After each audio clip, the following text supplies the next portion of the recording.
I'm Batman. I'm Batman. I'm Batman. I'm Batman.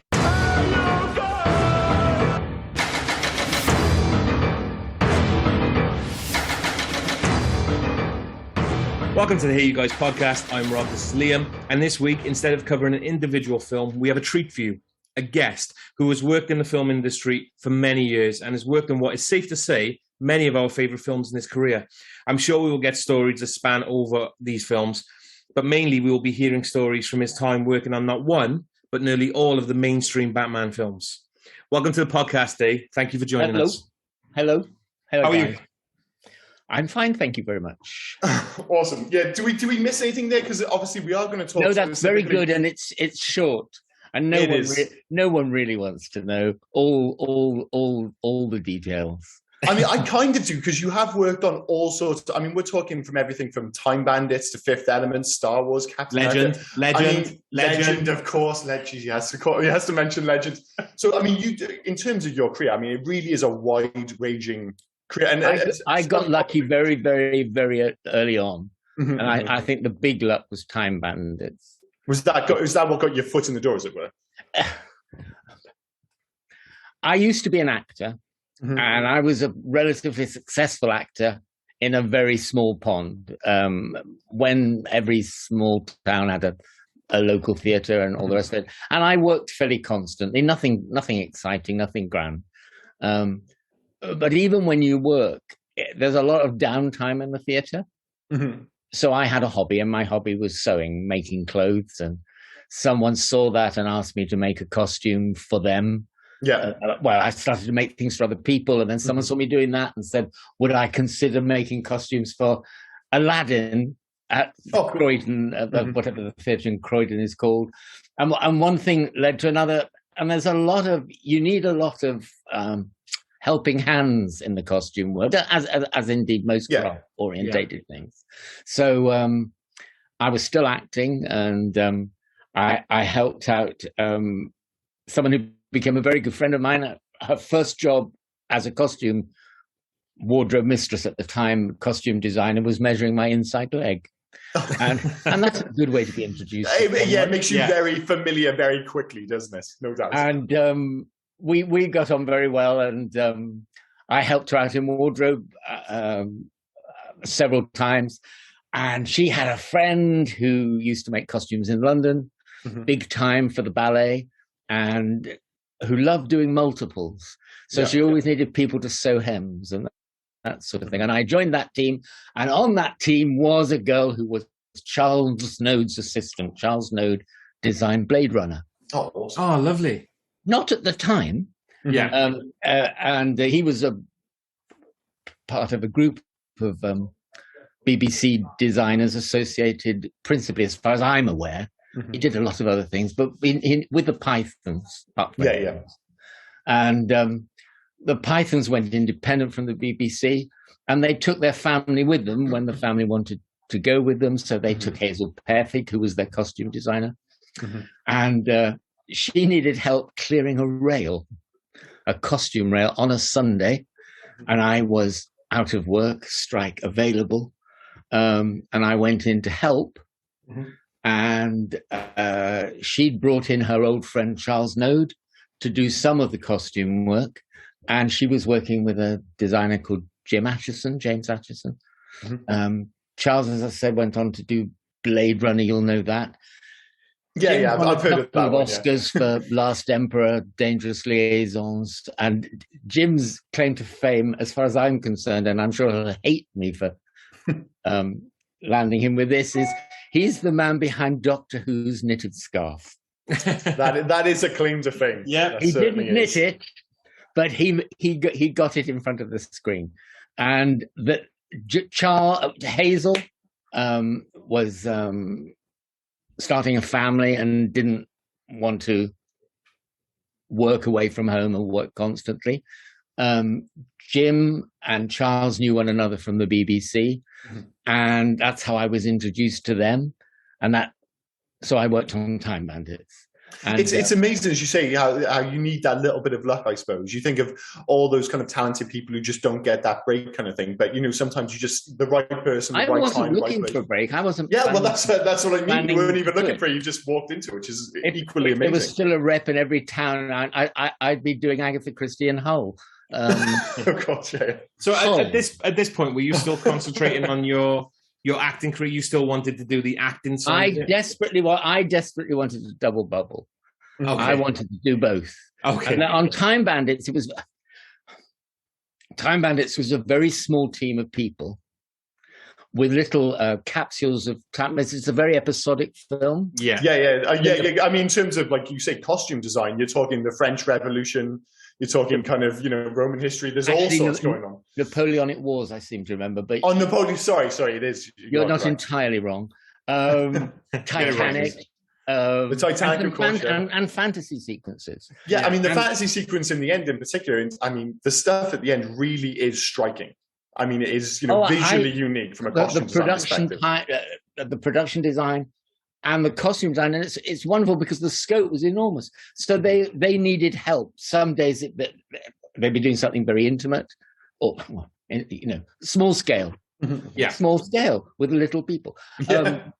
Small scale, and some days they'd be doing big crowds or something. So I came and went. They used to laugh at me. I used to say, "Oh no, I've got an audition. I can't come next week." And they go, "Oh yes." And Jim always advised me to give up the one and take up the other, and I didn't want to do it for the longest time. But one day I looked around and I realized that the way I was earning my living, I could go away to somewhere like Hull, and I would be out of the run of things for a long time. Mm-hmm. And then I would come back and I'd pick up where I left off, and I thought, well, that's no different.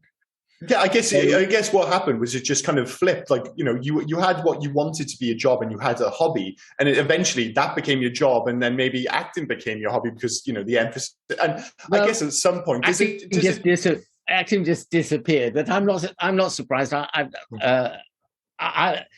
went into the theatre because I was looking for my tribe, and I found my tribe. Mm-hmm. And and I'm very lucky because I worked. Certainly on the movies, which is what you really wanted to talk about, I was working with my mates for the longest time. I mean, that must be amazing. Time Bandits was a tiny team of people. Mm-hmm.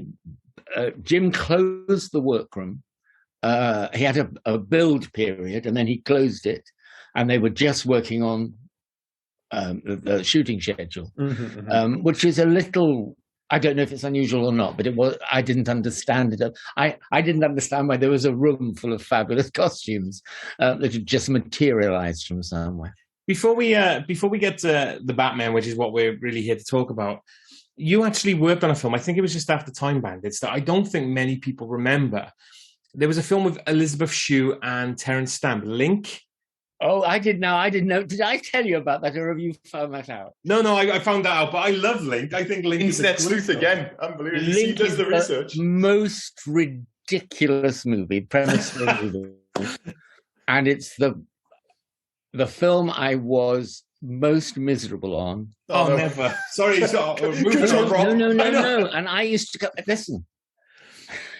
There were two of us running the wardrobe for shooting. Yeah, and I had to look after the two lead actors. One of them is called Terence Stamp, and the other is called Locke, and he's an orangutan. And I also had to do all the doubles. Yeah, because he had to wear suits, didn't he, as well? The orangutan. He had to wear clothes. He wore the sort of clothes that you won't wear to your friend's wedding. Yeah, stiff collars and bow ties. But originally, Link was planned to be a creature feature, and it was going to be done like Greystoke, which is how I got involved. Yeah, because I helped run the costume team for the apes on Greystoke, all of which were played by, apart from the babies, were played by human beings. But you'll have to forgive me, I'm not terribly good at names. And it's a long, long time ago. But I can tell you that the director saw that famous ape lady, Diane Fossey, no, can't remember her name offhand. he saw a documentary about her living with the apes, and he decided to change the movie from being a creature feature, people in costumes, to featuring a real animal. And I mean, they always say, don't they? Isn't like the two big rules, like don't work with children and don't specifically work with animals? So orangutans of all the animals, I mean, Jesus, especially when you're in the costume department. No wonder it's your least favorite. I would name him as one of my favorite actors. Mm-hmm. And I can tell you that when he finished shooting, when he got dismissed, there was a line around the soundstage of people queuing up to say goodbye to him. He was fabulous. Oh, awesome. He's the brother of CJ, as in Every Which Way. Every Which Way But Loose. Every Which Way. And he hated my guts. No. Because every day I would put a stiff collar on him. Yeah. And that'd do it.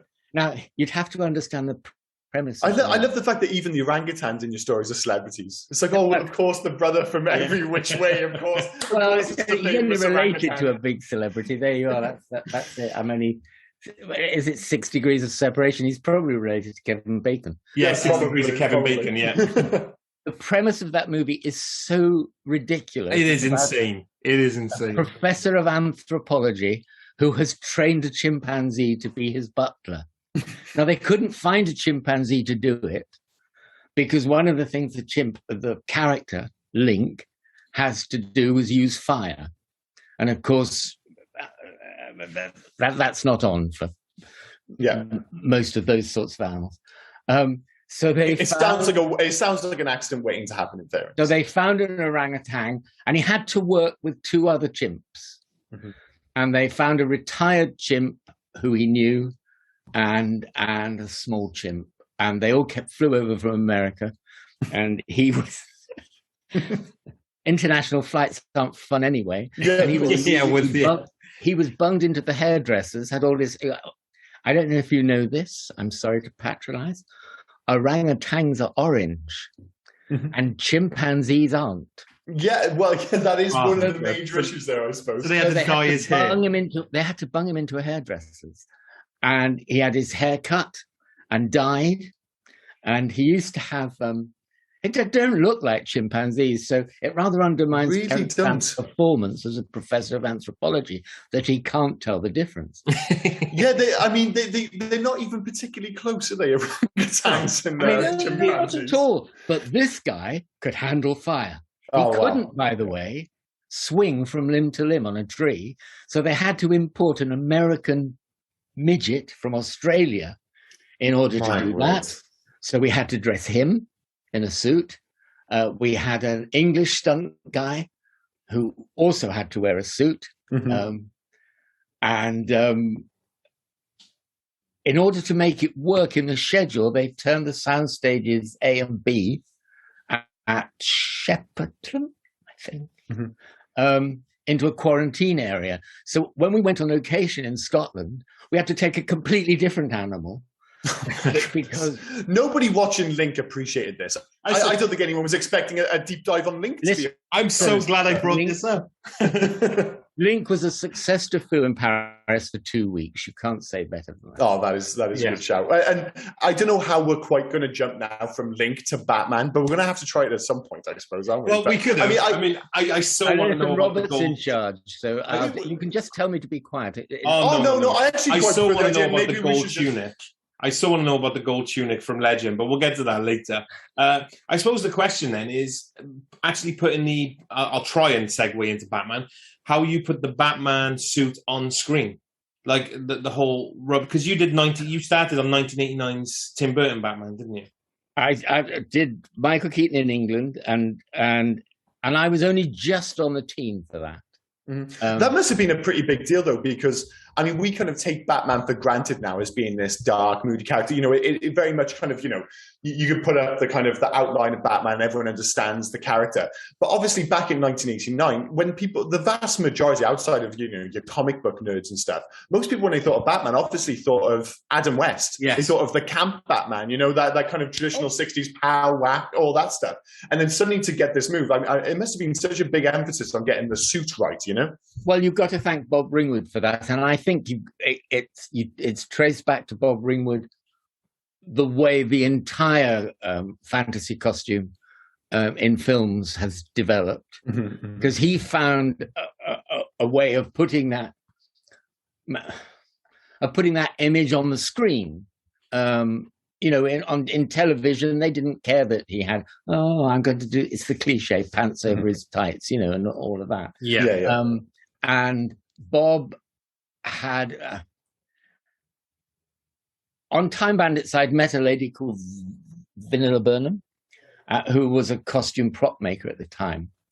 And she's now a designer in her own right. But we got on famously, and she needed sewing hands and extra hands. And so I joined her workroom, and I did some basic work on the Batman suit. And then it required quite a lot of work getting him in and out of the suit. Well, that's one of the things I wanted to ask, because obviously, was there like a big conversation behind the scenes between getting that balance between kind of usability, believability, and I guess iconography? Because obviously, Michael Keaton famously couldn't move his head, so that kind of you think about people the work love that. You did. There are people who regret his performance. There are people who regret that doesn't still isn't still current. Of course. People love the bat turn. You're doing it there, but it had such a big impact in the same way. I think they're almost like a RoboCop in the way, obviously that was more a kind of a choice by the actor to move his head than his body. But Batman, like you said, when he looked, he had to look with his entire body, and it is almost ridiculous, but it added a sense of drama to the character. I thought.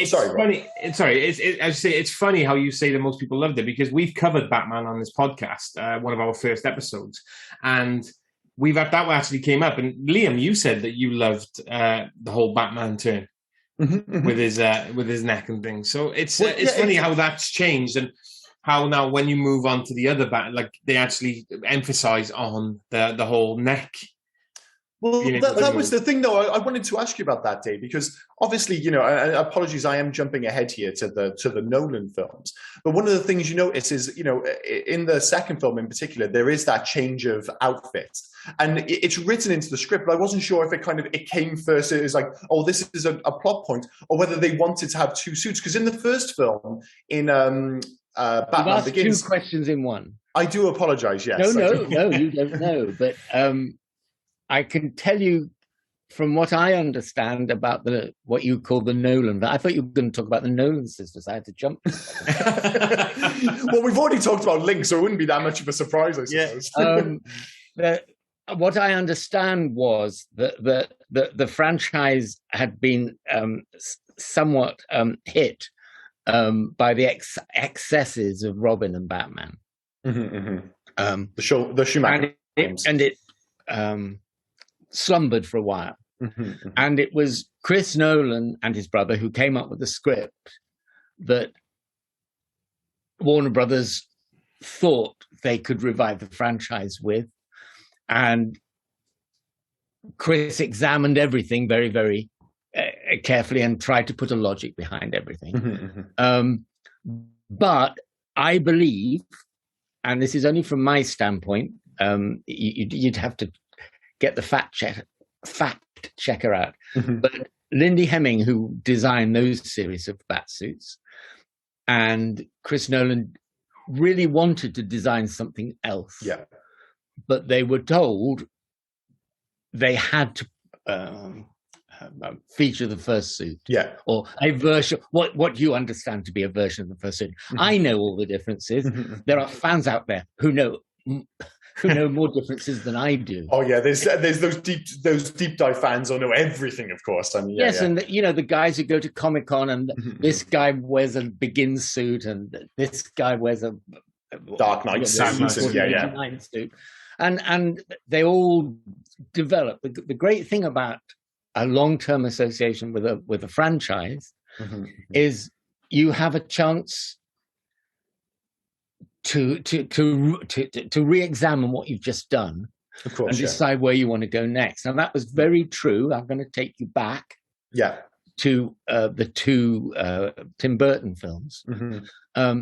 It was very true that Bob and Ringwood and his assistant Graham Churchyard took on the running of the development of the suit, and they gave a lot of the sculpting elements to Vin, and it was all done. And Graham Churchyard has a wonderful expression, which is, in movies you always work the prototype. It's not exactly true these days, but because you're busy developing something, you don't get it. If you were making a car, you'd make the prototype and then you'd have a couple of years to turn it out on a production. I know we are only talking about a frock, I understand that, but you know, you develop, and they were using what was relatively new.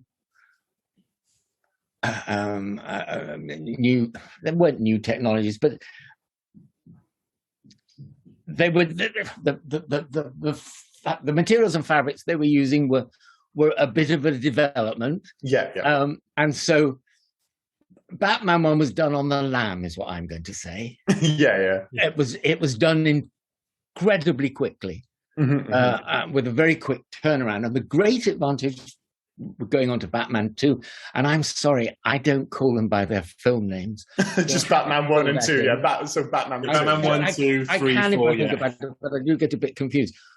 The turnaround, it's not exactly true, but the turnaround between 1 and 2, 1 in England and 2 went to America, was very quick, relatively quick. It was from 1989 to 1991, so I can imagine the filming in between 1990. Thank God you're here, Robert, because I can't be trusted.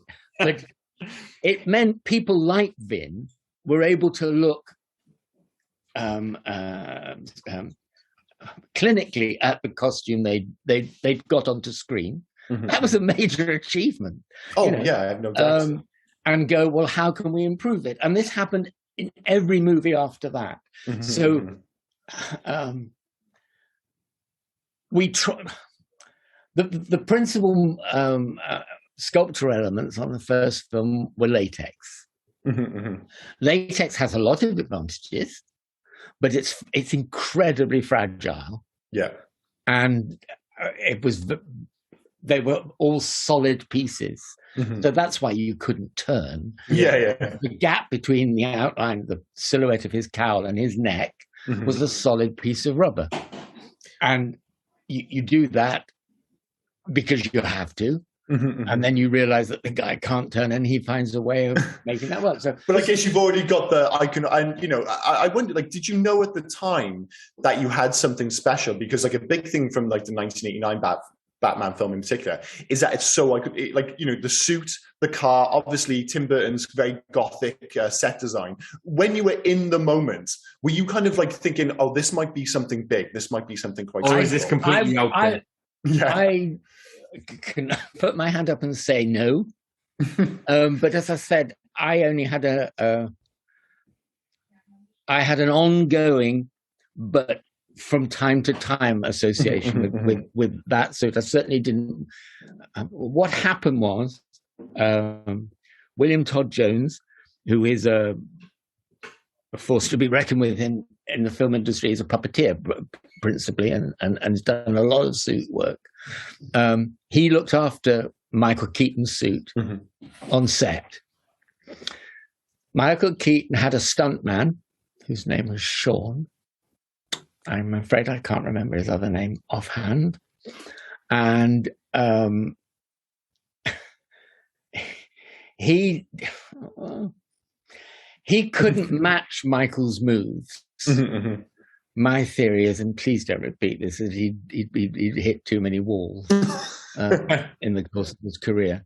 So it became very obvious that in the action sequences, they weren't married through to the acting sequences. You could tell it was someone else in the suit just by the movements. So they conceived the idea of bringing in someone they called the body double, the beauty double. And that's when I got involved on set. Okay. Because obviously Todd couldn't handle that by himself. It was somewhat of a controversial move. And it certainly it wasn't a common thing to be done like that. This was done in the old-fashioned way. I mean, I've dressed a 50-year-old fat stuntman up to look like Claudio Cardinale. And that's how movies used to be made, you know. Michael Keaton's it became obvious that sort of doubling wasn't working. So they brought in a guy called Carl, I can't remember his other name, who was terrific. Because what he did was he studied. He was a dancer actor, and he studied what was going on. He never took his eyes off the action. And then he tried to bridge the gap between Michael Keaton isn't a fighter. No. You know. Well, that was a big thing about him getting the role, wasn't it? It was, you know, I guess it was like pre-internet days, but it's easy to forget that, you know, because obviously it was such a big hit, that there was such a big, you know, kind of pushback against him getting the role, because everyone's like, Beetlejuice is going to be Batman, and he's not most. It's not just that, he's not a physically imposing man. You know, he's 5'9", 5'10". He's a pretty average looking dude for the most part, but you know, obviously it all changed when you put him in the suit, I guess. Just for clarity as well, I will say Batman's Michael Keaton stunt double was Sean McCabe. Sean McCabe, thank you very much. Yeah. And I think you're just sitting listening. See, that's what I'm doing. I'm just, thank God Rob's here. Also, there wasn't a lot of fighting in the first Batman at script level. So when all these elements came into play, it was obvious there was going to be more than Michael Keaton and his stuntman in a couple of suits. And so that became a quartermaster's problem. You have to decide who gets to wear what. There wasn't a vast batterie de cuisine available, because we weren't planning to do that, you know?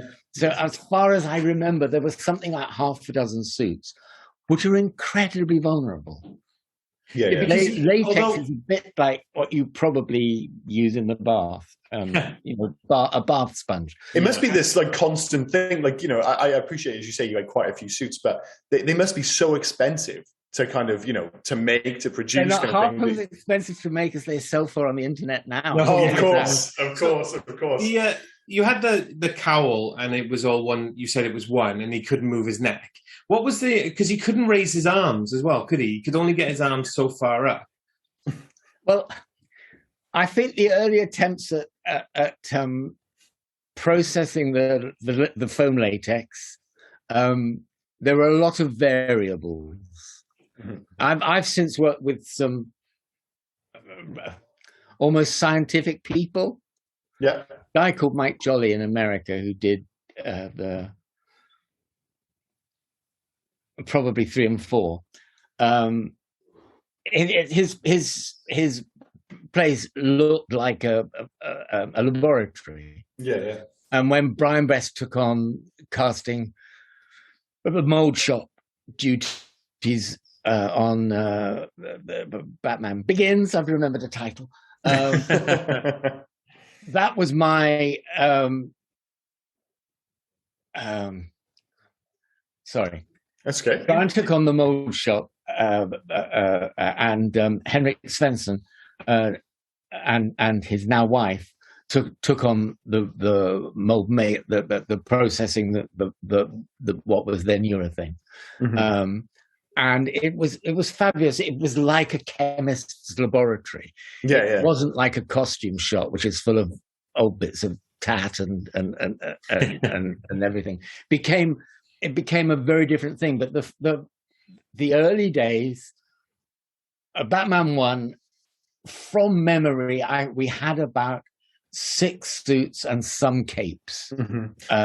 Well, Well, I guess the difference is now as well is like you said, in terms of, you know, the evolution of these suits, is that so many more people are working on them. Like in 1989, you know, there hadn't really been a big superhero film since 1977, I think, the Superman the movie was. And of course, the Superman the movie, he was just wearing the traditional tights. You know, there was no kind of fancy suit. Which were made by a ballet company in Germany, just like if you were sending your daughter off to tap class. Yeah, well, it had that look about it. And I guess 1989's Batman is the first movie which had something a kind of equivalent to a modern day superhero suit. Yeah, but now, of course, every movie company worth its salt has a number of superhero films on the go. So everyone's making these super suits now. So they've evolved at such a high speed because everybody's making them. But back in 1989, there was no template. Like this is almost the first of its kind. I liken it very much to visual special effects.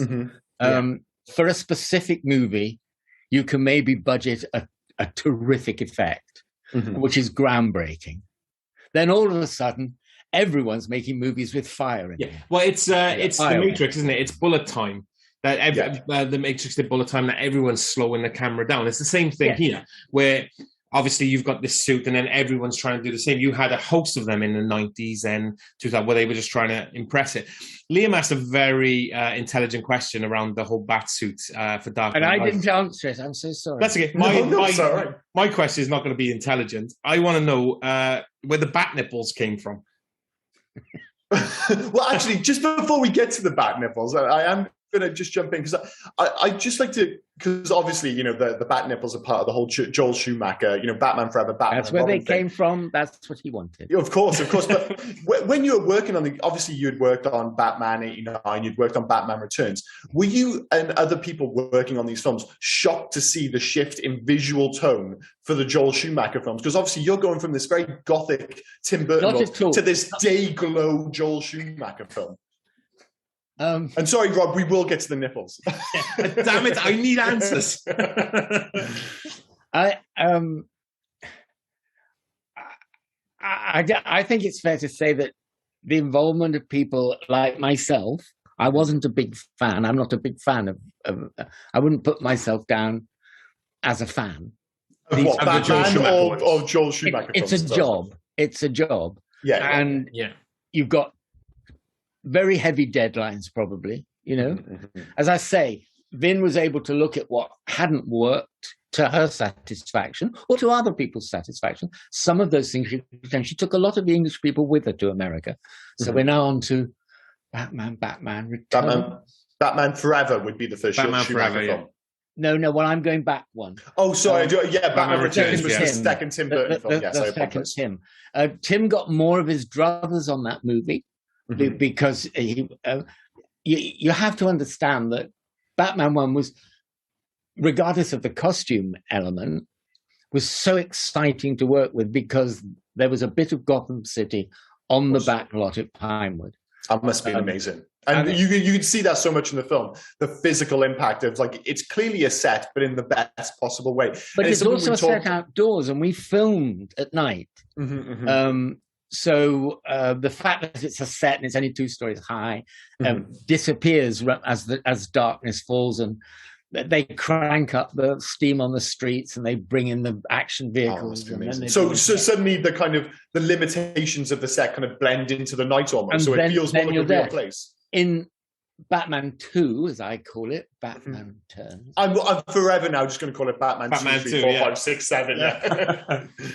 Batman 2 was entirely studio bound, completely indoors. Everything was indoors because we were in Hollywood. Of course, Also, we had a movie that featured a lot of live animals, penguins. A lot of penguins, They had to work. Now, this is strangely relevant to the costume problems.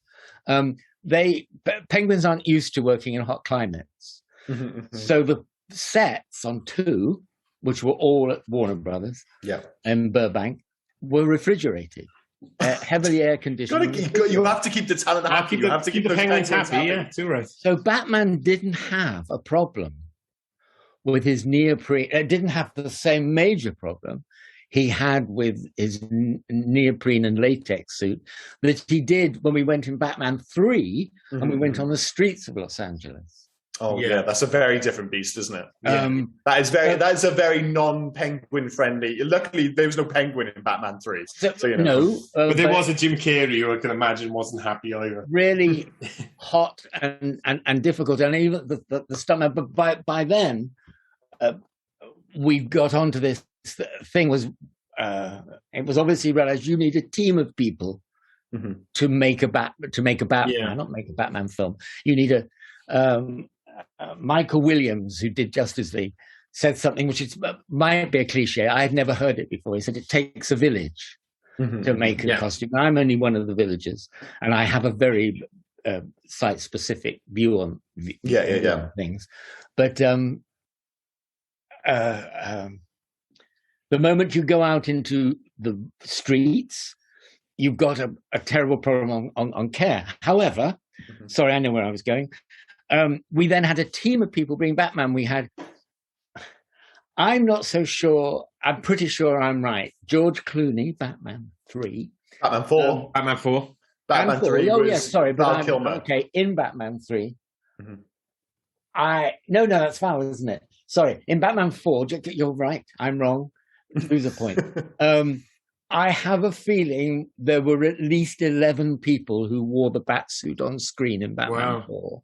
Oh, okay, yeah. Can I just say, we were then working in a different world where we had 2 units filming. So Joel was responsible, felt his major responsibility was setting the scene and getting the dialogue committed. Then in a traditional filming way, the second team would come in and do all the stunts and that must have been quite a film. I mean, obviously 3 and 4, both the Schumacher films, but I mean, for all the criticism of Batman and Robin, of which there is plenty, of course, the one thing going back to that film that stands out is the unbelievable set design. Like, you know, even if you don't like the film, it must have been quite the experience working on it, because you can feel the scale of it on the screen, because so much of it is this. Sorry, I think Barbara Ling and Joel Schumacher. Barbara Ling designed the sets, and she also took over some of the costume responsibilities after Bob left on 4. I think her work was remarkable. I preferred the work on personally, because they were under more restraints. Yeah, you can see it on the screen that basically the handbrake had been kind of removed, should we say, for before. Like you could drive the Batmobile up the arm of a statue. Yeah, of course, yeah. Well, can I just say, as we've mentioned, 4 actually has my favorite costume of all of the Batman films. Yes, which is it's Robin's, because I'm a huge fan of, in the comics, Robin as an adult. He plays a character called Nightwing. When he becomes they never got round one. They said they were getting round. Yeah, and they never got round. They've never got round to Nightwing. They've only brought him into Titans on a TV show at the moment. But the fact that the Robin costume has the elements of a Nightwing costume, they've got the stretching wings going over his shoulders. I absolutely love that costume, especially the red one at the beginning when he's on the bike. Actually, as you mentioned, going up the arm of the statue. That's the red. Like, I know Nightwing is blue, usually, or red. It depends on who's writing it. But I love that costume, I must admit. Okay. Do you want to know how that costume come about? Absolutely. Personally, yes, please, yeah. It's modelled on the 1936 Errol Flynn Robin Hood costume. Oh, okay. Awesome. And the thing is, I guess they had to kind of take and then they developed that through not the Nightwing costume, but what Robin wears. Yeah, and that's a direct take from the comics. I think Bob had a really terrific way of taking what was accepted. Generally speaking, as a vision of Gotham and the rest. Well, he didn't do the sets, but costume wise, and then tweaking it. And I think a lot of superhero interpretations go right back to the way Bob and Graham and Vin set it up for one. Well, they very much had their cake and ate it. I was going to say with, I guess, Batman Forever in particular with Robin, because he does have that traditional kind of, as you described it earlier, almost the ballet style suit, which is they're able to get away with it. Why? Because he's from a circus. Exactly, yeah. So you're able to have his circus suit, which was just the Robin suit, as it would have been if they had made Batman and Robin in 1977. That would have been the suit, to sit alongside Christopher Reeve as Superman, I suppose. Yeah. Well, that's Batman Forever, though, isn't it? The whole Batman 3. And that's what I was saying. Batman 3, like the fact that they were able to have that evolution from the very traditional the Robin suit from the comics, almost where he's in the circus, but then almost have this kind of Nightwing homage kind of thing. So because, like I said, you go back and watch these films, and I think sometimes it is lost the fact that they're not the most beloved of Batman films. And, I think you mentioned it at the top that after the Joel Schumacher films, Batman took a lot of time off. People forget, I think Batman and Robin was 97. We didn't see Batman then for another 8 years until Batman. Yeah. But we need to go back to the bat nipples. You've moved on from bat nipples. Oh, sorry, of course, the bat. Well, that's the thing that kind of ended Batman, wasn't it? Yeah. But for 8 years was like the credit card and the bat nipples. Batman, but... people took terrible exception to that.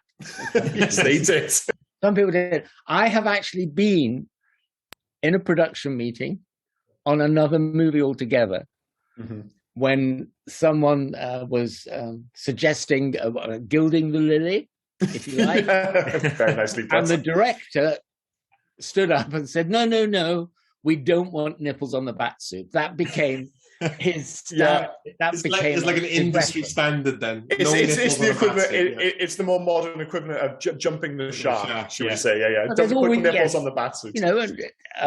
Language develops and cliches become established. That was what Joel wanted. That was Joel's vision. And you said specifically that's your least favorite of the Batmans then. Is that in terms of just as a film or both working on it and as a movie?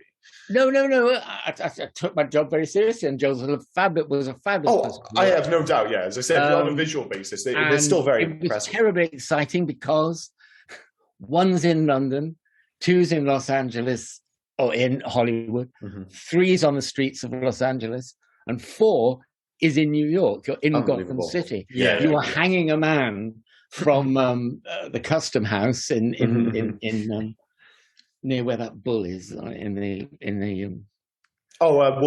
sorry, not Wall Street. It is Wall Street, the financial district. In the financial district, and you're under strict instructions from Warner Brothers not to let on you're making a Batman movie. So when a total stranger comes up to you and says, "What's that man doing, hanging from there on a wire, dressed in a black Batman?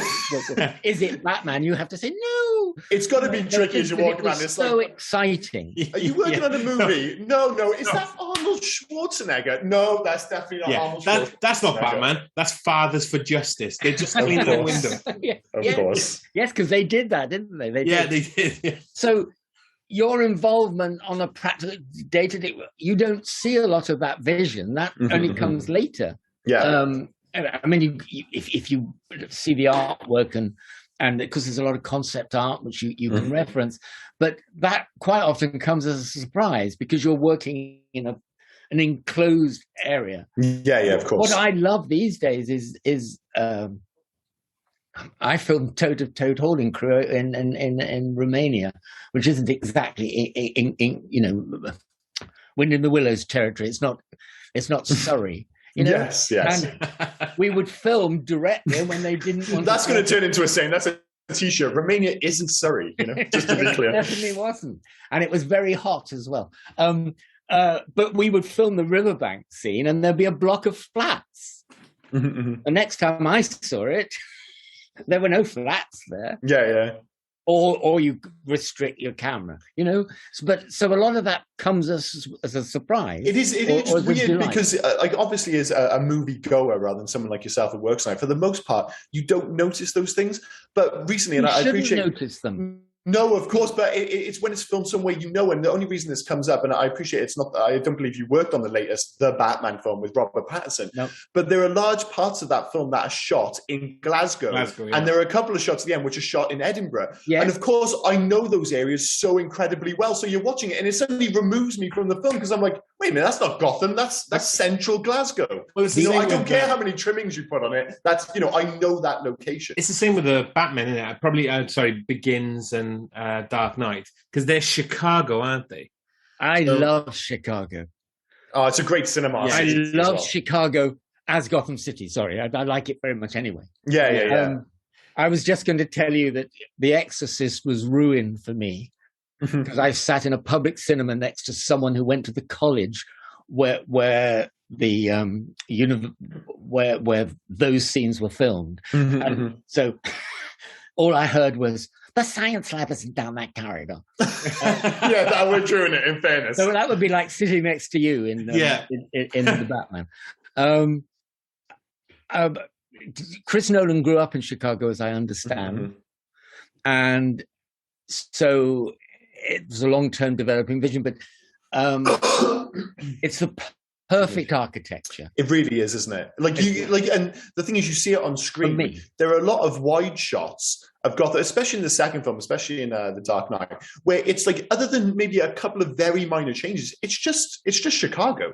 You think, usually, taking the example I used there, where okay, I can recognize that's centrally shot in Glasgow, but Gotham doesn't actually look like Glasgow in the film. Whereas in the Nolan films, you're like, no, that is just Chicago. Well, he's just taking it wholesale. What he's done so well is he's moved it into the modern times, haven't he? It's just a normal city now that's had development. When you have Batman Returns, and whatever Joel Schumacher did with his ones, was you had Tim Burton's, they were gothic.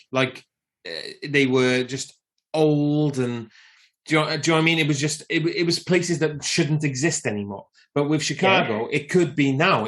But Gotham City and Chicago could be. They were all modern architecture. And don't you think where Joel Schumacher, Mr. Schumacher, was pushing it? Movies have gone there now. No, like that more fantastical element. Vast panoramas of strange. I saw something on. I can't remember what it was. The other night, it was probably a trailer. Yes, it was a trailer, so it doesn't really matter what it was. But you're just going, it was just vast. It was in another universe or another something. And Joel and Barbara did that, and they got the go-ahead, as I assume, they got the go-ahead to develop their vision for Batman and Robin. So it was more of the same. For me, and it doesn't really matter what I think, but you've asked me. For me, I preferred it reined in a bit.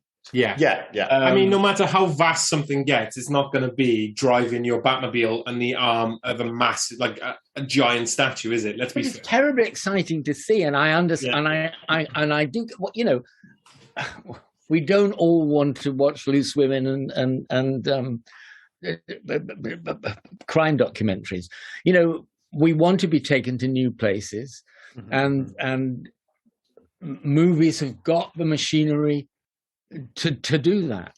The thing is, though, I guess what you need, and to use another film, kind of a famous franchise, it also happened with Bond, is that you need this explosion, like it's taken to its kind of peak. Like after Joel Schumacher, and particularly with Batman and Robin, what it reminded me of was James Bond with Die Another Day, when suddenly they've got invisible cars. Like they took the premise and pushed it so far that there was like, we've got nowhere else to go. It can't get any bigger. It can't go any more ridiculous. So eventually we're like, we're going to pare it back. So Die Another Day led to a gap again in the Bond films. And then suddenly you have Casino Royale, a completely pared back take on Bond. And equally with Batman, compare that Casino Royale to the first one. Yes, very different movies to say the least. But you had the same thing with Batman. Suddenly it's like you've reached peak Batman. You can't have, he's already driving, as we keep using that example, driving up the arms of statues. You can't get any more grand. So we're going to pay this all the way back. And that's how you end up getting somebody like Nolan on board, I assume. And it sounds like obviously you're a big fan of that take on the character in particular. So for you in particular, is that like your favorite interpretation on the screen of Batman, the Nolan verse, as it were? They were fantastic to work with. Also, we just said that we were filming in Chicago. The majority of the first two I said Batman Begins and The Dark Knight. Batman Begins and Batman... The Dark Knight. Thank you. Sorry? The Dark Knight. So Batman Begins, Dark Knight, and The Dark Knight Rises. Okay. The first two films of The Dark Knight, the majority of that was filmed in Bedford. Oh, really? Yeah. Not very Chicago. Well, Chicago on location, but I think we did 5 weeks in Chicago. It is strange how you get these odd places to stand in for other cities. Oh, no. Bedford didn't stand in for it. In Bedford are 2 large hangars where they used to build dirigibles. Yeah. Air balloons. Okay, yeah. And they still do, I think, in one of them. I'm not very good on hard facts, but I can tell you this hangar is taller than Nelson's Column and 40 foot short of the Titanic. Bloody hell. Wow. In Bedford, of all places. And in Bedford. And if you drive on the whatever it is, getting up to Bedford, they just look like garden sheds because you've got no perspective, nothing to stand next to them. Yeah, of course. The hangar is so tall, clouds could come in. Bloody hell. Wow. And so you could get a light shower. And that's that is insane. So quite a lot of Warner Brothers took that on principally for Dark Knight, but they've done a lot of stuff there. And it's so tall. There's a permanent building in there that they used to train firemen to deal with fires in high-rise buildings. It's 6 stories, I think. Yeah. So what they did was they dressed that building, and they dressed the outside walls of the soundstage. It wasn't a soundstage; it wasn't soundproof.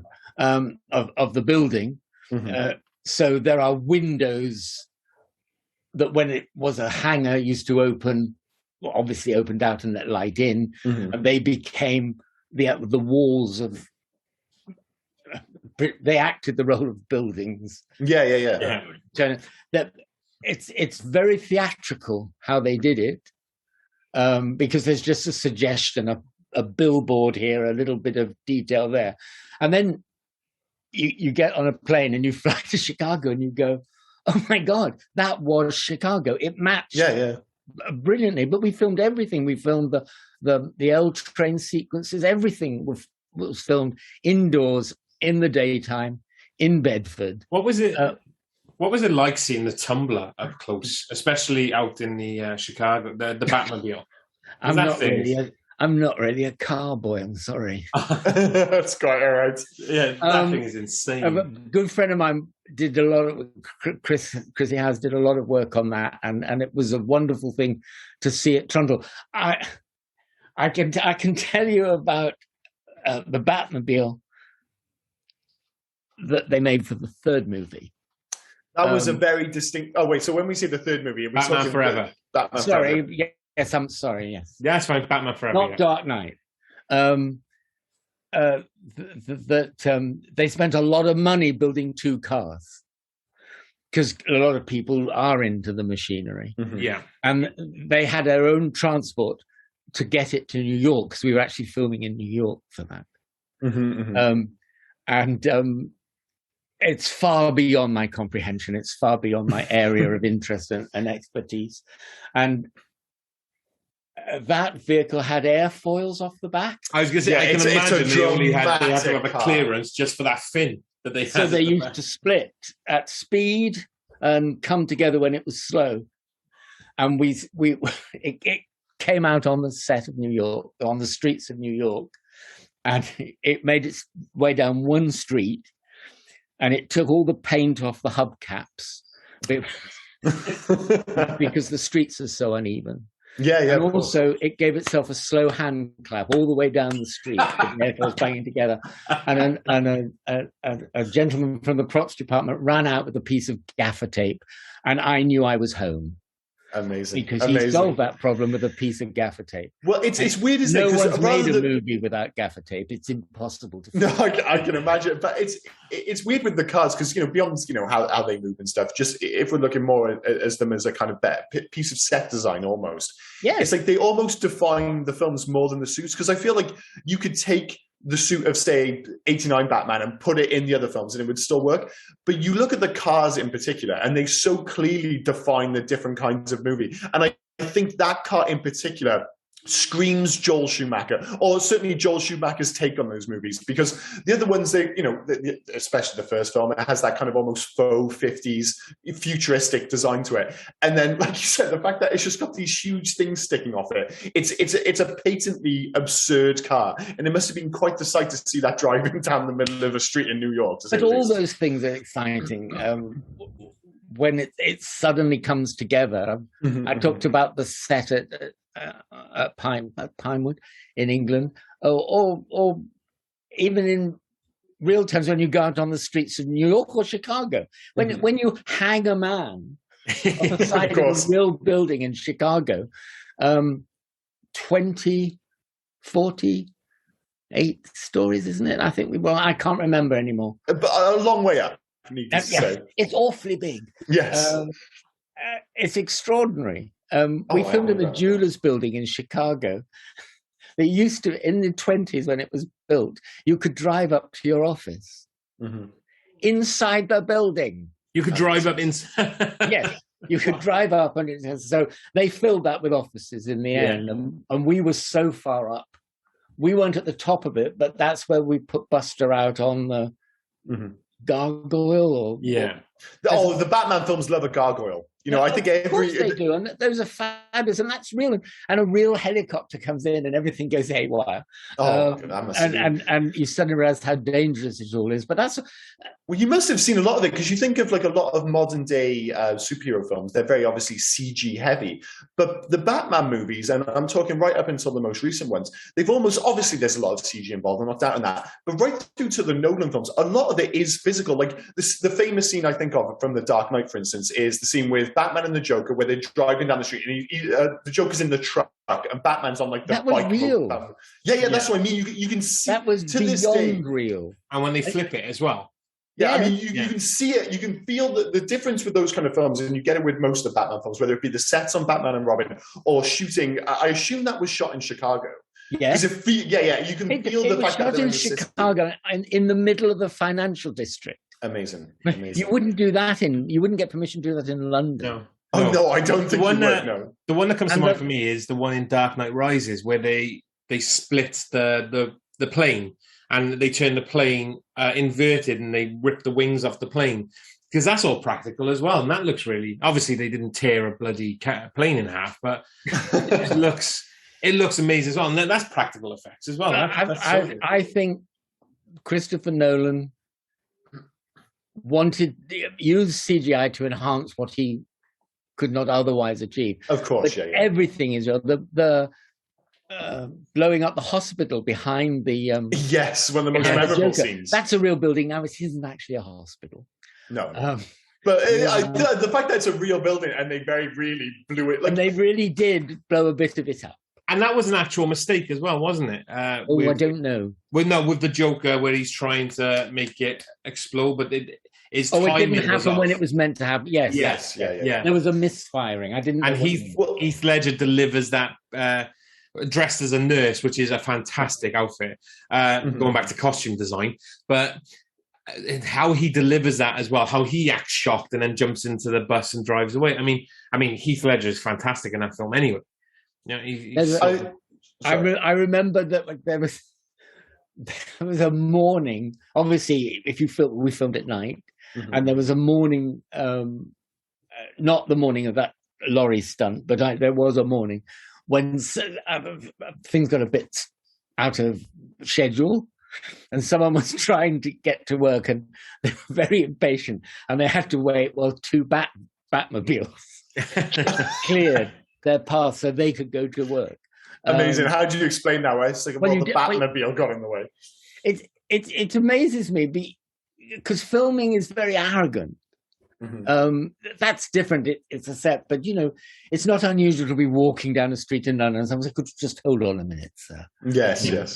We're filming. Well, Yes, and I'm going to the doctor, you know. Or I feel like of all the films, though, like maybe more so than any, if you were like, excuse me, sir, you have to stop for a second, and then say you and the Batmobile go past, most people would be like, that's fine. That's fine. As long as if it's for Batman, I'm willing to be late for Batman. And imagine if that person was a fan. Of course.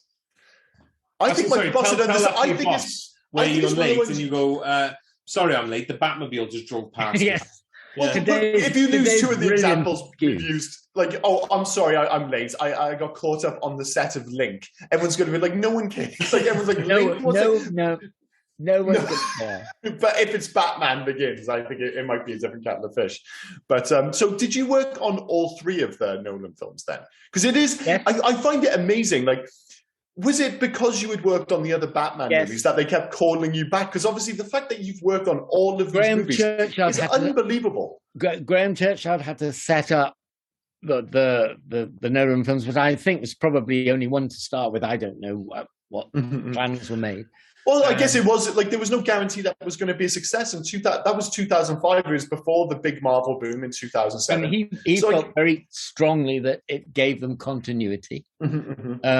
They had to commit. I think we just covered this, but if we didn't, they had to replicate as closely as possible what a non-nerdy fan would recognize as the Batsuit. Of course, maybe a detail here or was different. And then in the second movie, there was a little bit of carry on, but then they could launch their vision of the Batsuit.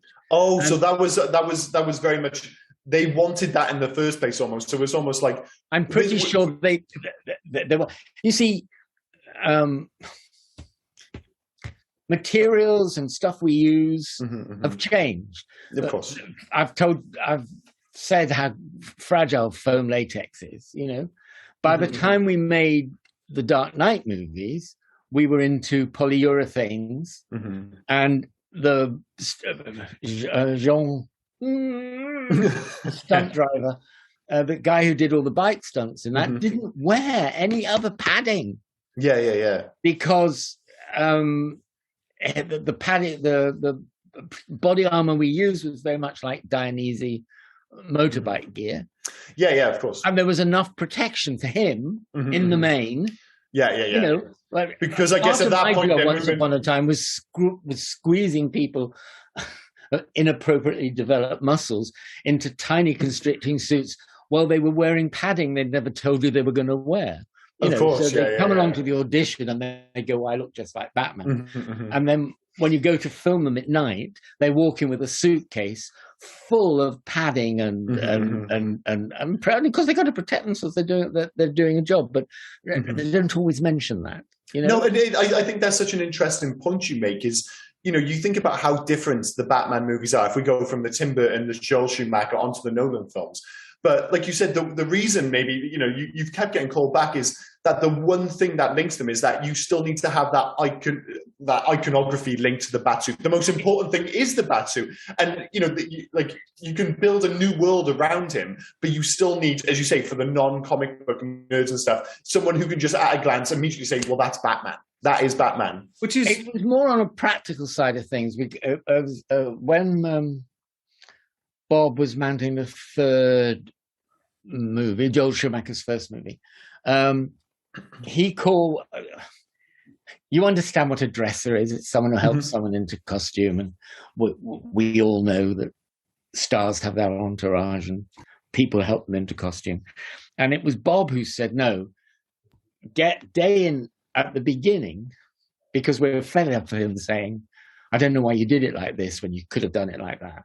So I came at the beginning I was involved at the beginning of the suit. Yeah. And I disappeared for a holiday. And then I came. What a lovely way to live. I'm just involved working on the Batsuit and now I'm going to go on holiday. Well, what a life. You know, because then people have got to set up their shop. They've got to take life casts. They've got to do sculpts and all the rest of it. But then I came in. So I was involved throughout the process. And I always said that my job was to represent the skill set of everyone who worked on the movie. I don't know much about mold making or anything. I know what I've observed, and I from that, I can make a judgment about what might work. Of course, yeah. So Graham's Churchyard's idea was that he's very good at. He's now designing, isn't he? But at that stage, he'd been Bob's assistant, so he had big history with the whole franchise, and I had practical history with the building of the suit because I had gone to America with all the other Brits who Vin took, and then I stayed and did others. Graham was running the shop back in, I beg your pardon, not a shop. Graham was running his career in England. And when he had to set up the return to Batman, sorry, that sounds like a title. It does, doesn't it? The revival of the franchise for Christopher Nolan, it was Graham said,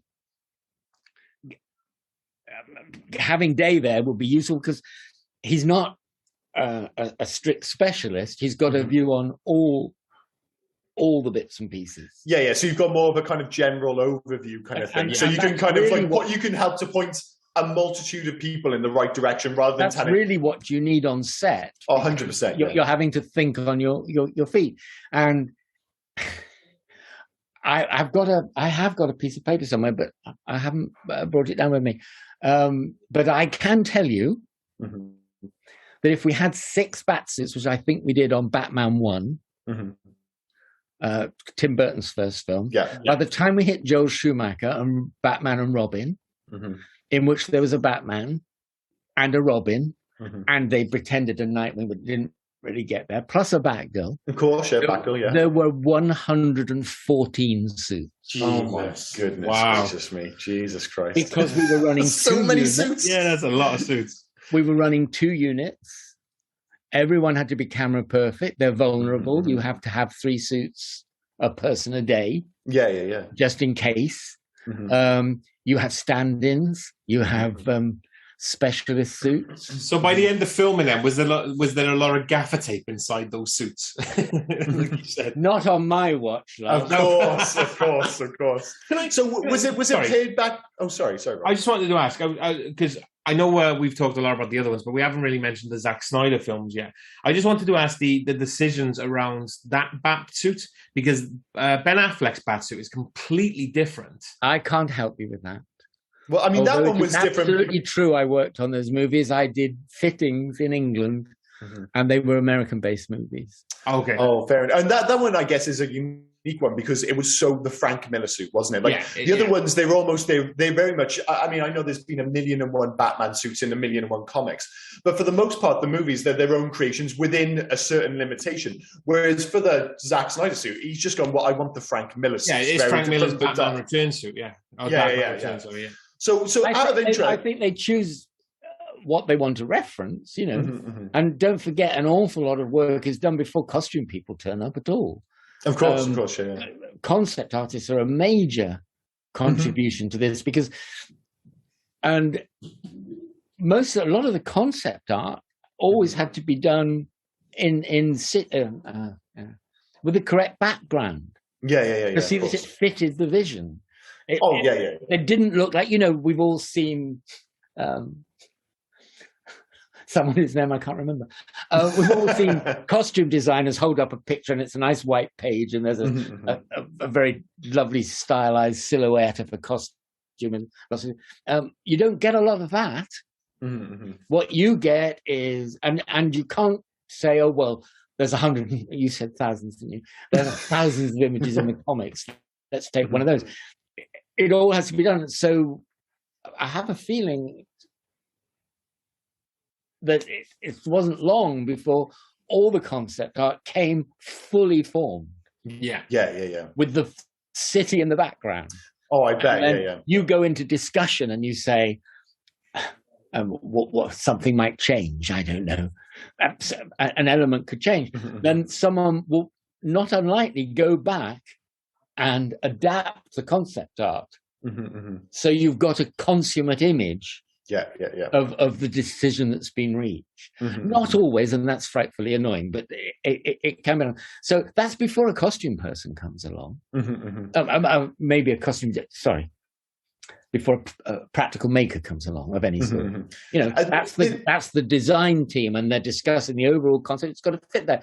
Bob used to have a fabulous selection because you brought out that it was Tim was very 50s. Yeah. Bob had toasters and the front of cars, bumpers from the you know, to a picture of a train, to really capture that 50s feel. And then that belongs to that group of two films. And then Joel has a different vision and wants to push it forward propel it into a new direction. Then you have a new set of concept, and we had some fabulous concept artists involved when we were in Hollywood with amazing. I'm afraid I can't remember their names. With amazing history behind them of work they've done for Edith Head, and that's more frocky than you're interested in, but that's the person who I was just trying to think of. You know, there's a whole history there, which we had access to. When Bob came from England to Hollywood, he had access to the old Hollywood wardrobe that was fun. Now, it didn't have any bat suits in it. I can't imagine. It had rolls of fabric that would say "Sports Jacket, Mr. Flynn," Errol Flynn. You know, all the circus element from Batman 2. It's just taken straight from. So it might have been replicated after that. It's all taken from old Warner Brothers stock.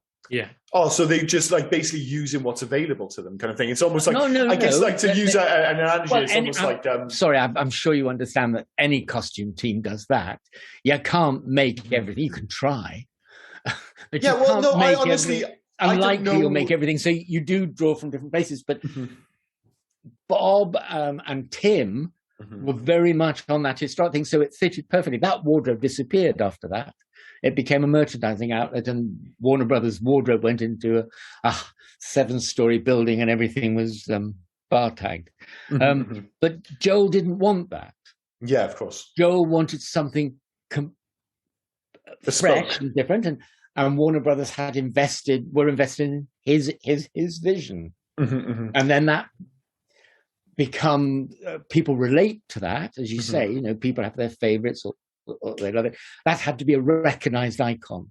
So you'll see when Christian Bale turns up I think he emerges from shadows. You see his silhouette. Yeah. You know exactly. No, you're not stupid. You can read a title, but no. But I know what you mean. Yeah. You know who's coming, but everything had changed, and you didn't need to do that. You didn't need to do the bat. There are people who are devastated that the bat turners left the movie.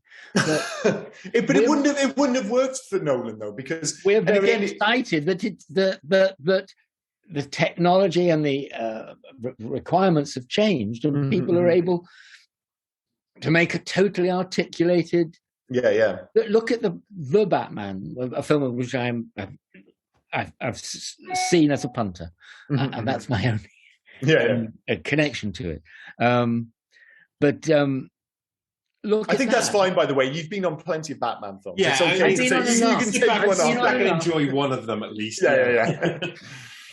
Listen. It was a tremendous journey, and I would like to say I enjoyed it all. Yeah. That's why they call it work. Everything has something you have to apply yourself to. You're going to have deadlines, you're going to have projects. And certainly with something like that. And when you're doing innovative stuff, like the first Batman suit was, I would say, for us at any rate, was completely innovative. You're what's the expression, running on the seat of your pants? That doesn't sound right, but I know what I'm trying to say. You're desperately running to catch up. Plus, of course, things get damaged, things get hurt, things later on. Certainly on Joel Schumacher's films, the Batman had a paint finish, which was incredibly vulnerable. Oh, I bet, yeah. We learned to make the foam less vulnerable. But then you've got a different problem to deal with. Well, it's the same problem. And do you know what the biggest problem is? You've got it, I've got it, he's got it. It's sweat. Of course, yeah. Sweat is a bugger. But I mean, the thing is, it takes paint off. Oh yeah, of course. The thing is, you just don't think of those. And then you can't patch it up because you've probably done this yourself domestically, but you go and patch something. The fresh paint you put on then affects the old paint that is still hanging on there for dear life. Yeah, of course. But we had to have a team of painters standing by. Yeah, you can't just kind of fix. It's kind of like if you paint one bit of your living room, even if it's the same color. You're like, well, I've got to paint the whole goddamn thing now because that looks new compared to everything else. Had to go back to the shop anything worn. Most likely go back to the shop. That's why we had so many costumes, as I mentioned. Don't forget they changed halfway through. There were 3 superheroes in that. They changed their suits completely halfway through. Yeah, they did, didn't they? Completely different suits. But all that had to go back to a team of people who only started work at nighttime because they had to churn it through to get it back, or to, maybe some days. They have a very good system in Hollywood. In ordinary costume makeup, maintenance isn't handled by the costume team. You put it in a room which has got 2 doors in it, your door and their door. Yeah. And a team of Mexicans rush in overnight and launder it all perfectly. And you come in the morning and take it out of the airlock and use it. But you couldn't actually do that with a bat suit. And you can't refurbish them when they're moist. When they're hot and clammy. So, and that has to be, and we had to have a facility, mobile and otherwise, for drying out the suit. Oh, of course. Because all that stuff absorbs the sweat, and so you're rushing it back, not because you want it tomorrow, but perhaps because you want it the day after tomorrow, or whatever you want. Well, there's such unique issues. Like they aren't real world issues because people aren't running around in bat suits. What are you on about? My bat suit just gets moist all the time. It's a ridiculous thing, isn't it? So, but you probably like that. Oh, of course there is that. No comment. This is a much broader statement. I guess it speaks more to your career, or I guess it's a question. But does the Batman series, as somebody who works in costume design, obviously, does it hold a special place in your heart? Because, I'm not sure if there is another film series where the costume design has such a massive impact on every other aspect of the film. Like, you've alluded to it a few times there, but you think of the Batsuit in the Tim Burton films, and that having that impact on that kind of that faux 50s futuristic design, the subsequent Joel Schumacher films, the much more practical bat suits that you got in the Nolan films. I can't think of another series where the design of the suits and the costume department has such a massive impact on every element of the movie, as much as Batman. Expanding on that question as well, not just the bat suits, but if you look at the cost around them, if you look at like the dark of Batman, of 1989 Batman Returns, then you look at the neon of Batman Forever and Batman 3 and 4, and then you look at the real world applications of Dark Knight Rises. The Dark Knight, do you know, like, not just as sorry to carry on with your question, Ilian, but just how it all fits around that, like the ever expandingness of the costumes, not just the Batman ones, but like Batman Forever had those weird neon fight scenes, didn't they, with the neon glow sticks and everything? And yes, and a lot of neon. Yeah, there was a lot, especially the third one. That's my overriding memory of the visuals of the first film is a lot of neon. 100%. And randomly, Don the Dragon Wilson was in Batman 3. Well, Batman Forever. Oh, that's lost on me. He was a kickboxer martial artist who became a B-movie actor. Rob specializes in these kind of deep cuts. This is his absolute bread and butter. Rob brought that link as soon as he opened. I mean, if every I know what my target target audience. 100%. Well, I guess I have to ask then, do you have like obviously you've worked on all these films. Do you look back at one and go, oh, that's my favorite Batsuit? You know, is there one you feel like a special attachment to in particular? When it came back to England and Christopher Nolan's film came out, that was the suit I had most input on, literally. Oh, awesome. I'm not a designer, but, you know, block your ears if you don't want to hear this. There's no such thing as a bat suit. You think it hangs up there with arms and legs like it does in the wardrobe. Of course. You always have a wardrobe scene when you see the Batsuit almost on a hanger. Yeah. And usually those aren't planned until the day the director comes around the workshop when you've actually completed some stuff and thinks, oh, that looks amazing. But my preference has always been for a two-part Batsuit. It's not one piece, it's two pieces. Because then you don't get dropped crutch. You don't get, when a guy puts a boiler suit on and it looks like he's hung down to his knees. You don't want that. So my preference was always for a suit that went on in two pieces. A pair of legs that went up into what Americans call a wife beater, a vest. Like half of a simple neoprene wetsuit. Yes. So sort of like waders for when you're going fishing. Well, I think we refined it a little more than that. just a little. Just a little. This is my vision. Well, I guess like your preference and then is we put literally over that something that by itself looked a bit like a Las Vegas showgirl's unitard, you know? Yes. With a very muscular, you know, had all the muscles up here, and you could walk into it, and it wrapped around you and did up. But that was just very practical because you can't wear that thing all day. Well, I guess like that's the only film where it's almost like a step away from that. Because as you say, most films you see them like hung up, don't you?